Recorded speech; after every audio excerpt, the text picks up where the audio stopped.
Today I'm joined by the award-winning Northern Irish short story writer Wendy Erskine to talk about her debut novel, The Benefactors, a kaleidoscopic polyphonic immersion into modern-day Belfast.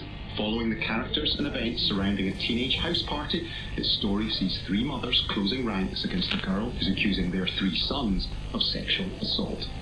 Wendy's influences in this episode include an award-winning Australian novel dissecting the fallout from a moment of violence at a suburban barbecue, a Nobel Prize-winning account of a very different kind of fallout from a nuclear disaster, and an experimental memoir by a one-time reporter. We'll talk about these influences as we go, and we'll also be joined later in the programme by the journalist, writer and author of Dance Your Way Home, Emma Warren. But first, Wendy Erskine, welcome to Take 4 Books. Thank you very much. It's brilliant to be here. Thank you for having me. Wendy, what instantly jumps out about The Benefactors is that it's full of voices. Perspectives shift between your main characters and a kind of anonymous chatter of the city of Belfast.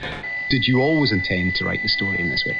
I suppose I did, because I'm usually a short story writer, so I published 2 collections of short stories, and the short story is such, the form is such a, there's lots of things that you can do with it. It's, all sorts of experimental things you can do, but it also has its limits in some ways.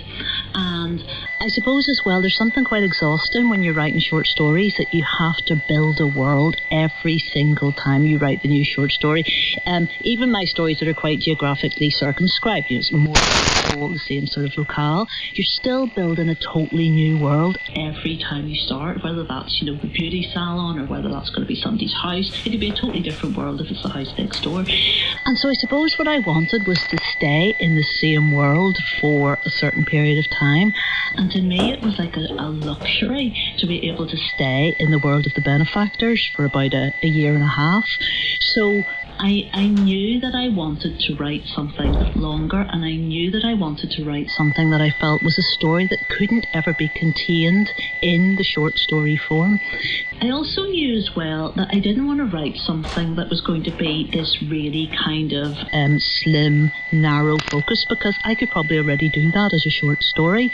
So I didn't want to write anything that somebody could say, that's basically one of her short stories, eked out, it's a short story stretched. So I thought, if I'm going to write a novel, let's write something that couldn't possibly be a short story in terms of its range or its scope, in terms of the structure, that it's going to be more formally radical, I suppose. So I wanted, just what you're saying, a sort of mosaic, kaleidoscopic consideration of a place.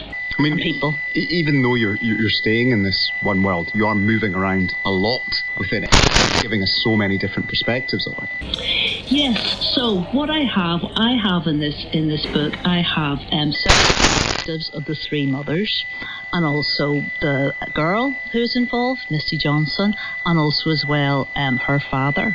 And we cut between these perspectives. So it's a third person partial narrations that we cut between, and then interspersed we've got 50 first person voices. So, as you mentioned, the drama in The Benefactors revolves around this teenage girl, Misty Johnson, who's been assaulted at a party by 3 boys that she thinks of as her friends. Absolutely.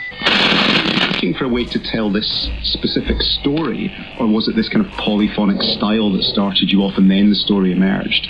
I knew I wanted to deal with lots of different relationships, with looking at parents and children, with looking at responsibilities, and I suppose I was starting with the characters. That's always where it begins for me. So I'm never really having something that I think is plot driven.